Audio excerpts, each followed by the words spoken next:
what we did is we calculated the molar mass, and that is the mass of 1 mole of a substance, and it's in what unit?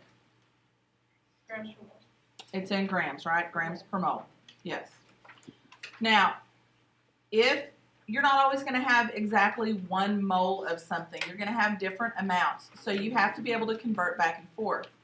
So right here where it says how many moles of atoms are there in 8 grams of magnesium? We're going to do this dimensional analysis way. But if you get stuck, you have the little mole picture that looks like, okay, because he's a cool mole. This picture tells you right down here at the bottom, you are going to multiply with the arrows and then you divide against the arrows. So you notice what's in the center is the what? Mole. Everything goes back to the mole. Okay, everything goes back to the mole. So if you have moles and you want to find out the mass of something in grams, then you multiply by the molar mass. If you have moles and you want to find out how many particles that would be, like how many atoms or molecules or formula units, you multiply by what? By the mole. You multiply by that number. When we get to gases, we'll talk about volume, but we're not really going to do too much with this right now. Now, if I have a certain number of grams of something and I say, okay, I want to know how many moles that is, like how many is 1 mole of oxygen would be 16 grams. So what if I only have 8 grams of it? Okay, then I would divide by the molar mass. So I would do 8 divided by 16 would give me 0.5, which is a half of a mole. Where'd you get 16? Molar mass off the table. Oh. Like this is off the periodic table. You might want to write right here beside it, put periodic table. That is where you get this number right here, the molar mass, is from the periodic table. Where is that at? It's just the mass off the periodic table. I thought we were doing magnesium. We can look at it. All right. How many moles of atoms are there in 8 grams of magnesium? So first thing you want to do is you always write what you know. I know I have 8.0 grams of magnesium. You are going to have to write your units and your element as part of your unit because you're going to be switching them later. So you have to put this element here. All right, if I put this in a fraction, I would have what under here? I would have 1. I normally don't put the 1. If you feel like you need to because you need to have something under it, go ahead. All right, now I'm going to multiply it by a conversion factor. What do I want to know? How many moles? I want to know how many moles there are. So I need a conversion factor that goes from grams to moles. All right, so over here on my little chart, it says if you're going from grams to moles, you divide by the molar mass. So the way I want you to set this up is 1 mole of magnesium is equal to the molar mass of magnesium, which is what? 25? 24.31. We're rounded to 2 decimal places, right? And that's grams of magnesium. And I want you to see what happens to your units. If I'm multiplying fractions, you have always been able to reduce your fractions by cross-dividing, correct? Okay, well, that's because they cancel each other out. Grams of magnesium and grams of magnesium cancel each other out. This is dimensional analysis. So the way you do the work for it is you multiply across the top and then you divide by everything on the bottom. Don't do the ones because they don't change anything. So in your calculator, you do 8 divided by 24.31, and we get what? 0.33 what? Moles. Now, let me show you something else. Whatever you have on the fraction at the end, on the top, should be what you're looking for. So what you're looking for always goes on top of the last fraction, and that's your unit, moles of magnesium. All right, now let's look at the, does anybody have any questions about that one? So, on the second chart, the second half of it, Yes. if we were trying to find grams instead of moles, Then you would flip it. Because this fraction, this is equal to the same thing, right? 1 mole equals this. So it's really a fraction that equals 1. You can flip it over and it still means the same thing. It just gives you a different unit. All right, how many atoms are in 0.7 grams of helium? So you're going to do 0.7 grams of helium. That's what we know. What are we trying to find? So we're going from grams to atoms. So you look over here, we're going from grams. Ooh, we're going all the way through here to atoms. So you can set this up and do 2 fractions. Okay? Or the way I did it on the video last night was I said, all right, we know that 1 mole of anything is equal to 6.02 times 10 to the 23rd, right? That is also equal to the molar mass. Those 3 things are equal to each other. You can pick any 2 of them and make a fraction out of them. They are the same thing. They're equal to each other. So what 2 things do I need? Atoms and what? No. I need atoms and grams.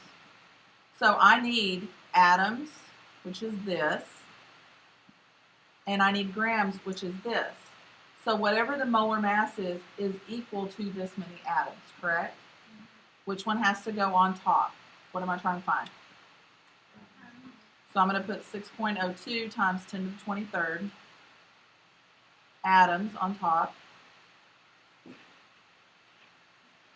And on bottom, I'm putting the molar mass, which is what? 4.00 grams of helium. Now, do my grams cancel each other out? Then I have it set up right. When you put this in the calculator, you have to be really careful and use your parentheses for this. So you go 0.7 times parentheses 6.02 times 10 to the 23rd, close your parentheses, hit the divide button and divide by 4.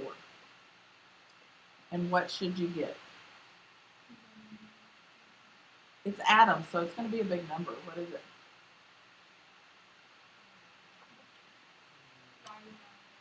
Mm-hmm. It's 1.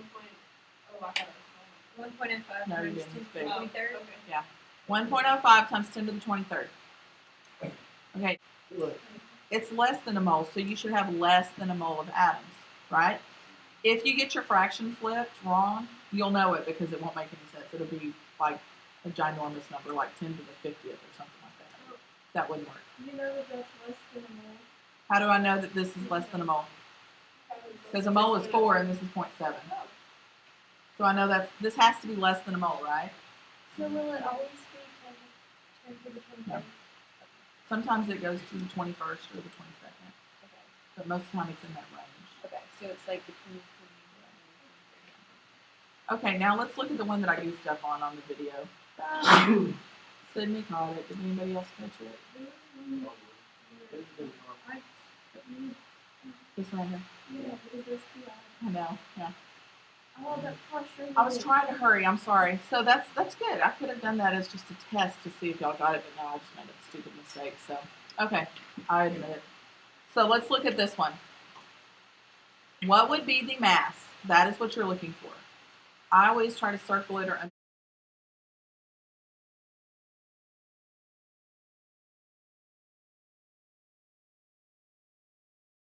One mole is equal to how many grams of water?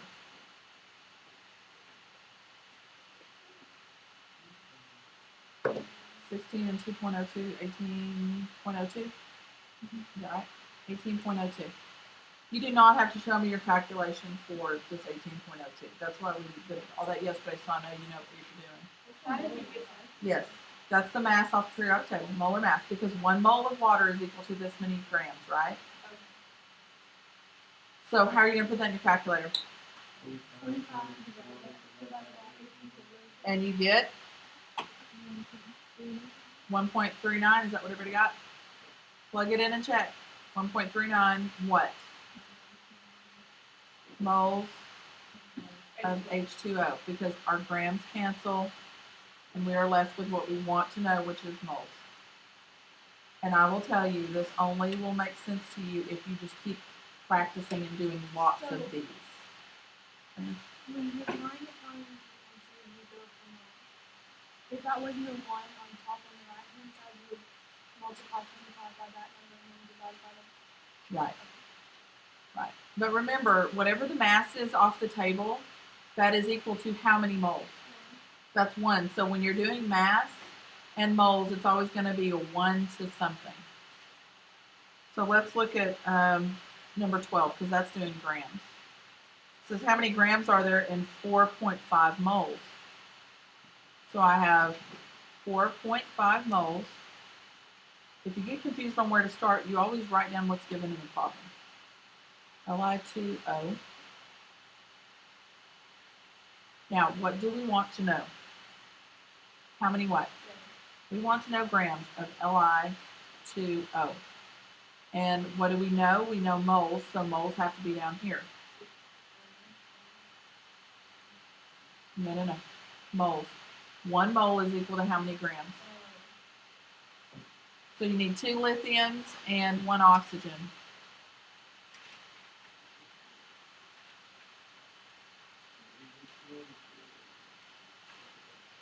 Oh, 6.94 times 2.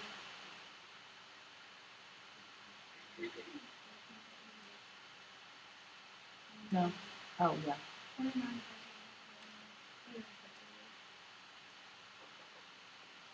So my molar mass is 29.88. That is the mass of 1 mole.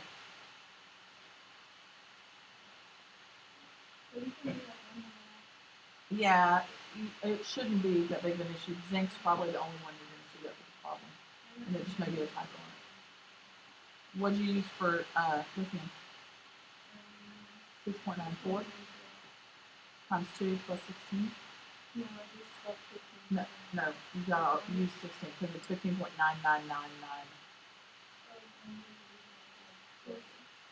134.46, and that is grams of lithium oxide. All right, so stop and look at it and see if that makes sense. You have 4.5 moles of this stuff, not 1 mole. You have 4.5 moles of it. So 1 mole is 29. It's got to be 4.5 times this, right? Okay, so that makes sense. So make sure you box it. Yes, you can put a 1 there if you want to. It's fine. Now, the only time you're going to see the 6.02 times 10 to the 23rd is if you are using particles. Like if your question has atoms, molecules, or formula units, that's when you use the 6.02. That's the only time you put it in there. So is there one of those that has that on there? How about, oh, perfect. All right, 13. 13 says, how many molecules are there in 23 moles of oxygen? So I'm going to go, this is an easy one. 23 moles of oxygen. Well, that's for 1, but this is 23. So, right, so your fraction is going to be 6.02 times 10 to the 23rd, and for molecules, you do MOLEC, molecules of oxygen, over 1 mole.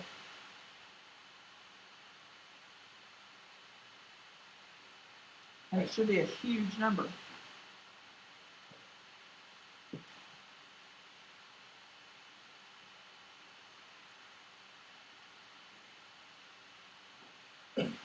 I got 1.38 times 10 to the 25th.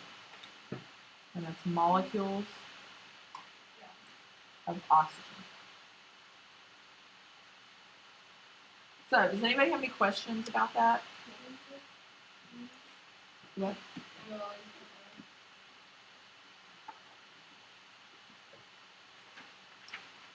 So this is what I want you to do. If you feel really comfortable about doing those, you don't have to finish all the way to 21 on that. Because what you're going to do is look on page 9 and 10, front and back. Okay, we're going to turn that in Monday. I need to know that you know how to do that. So on Monday, you're going to have all 11 of those done and turned in. And I will post on Sophia sometime Saturday. I will post the answers to half of them, not the solutions. I'll post the answer so that you can check and see if you got the answer right. If you didn't get the answer right, go back and look at your calculations and make sure you have everything set up correctly. If you find that you set it up correctly and you still don't understand what the problem is, down at the bottom, send me a question and ask me about that one specifically. And if it's one that's just really difficult, I'll just post the solution for it. The point is for you to understand how to do this. This isn't just, I want to give you a whole bunch of homework so you have to do a bunch of problems. Because it's only 11 of them, but with those 11, I can tell if you've got it or not. If you don't have it on Monday, you need to come in before school Monday morning and we'll work on it. Okay? About 7:30, 7:35, if Jolie's running late. It's all her fault, usually. All right, anybody have any questions? All right, so you've got those. Y'all can, we got a little bit of time left. Well, not much. That took up almost all my time. Oh, let's see if I know.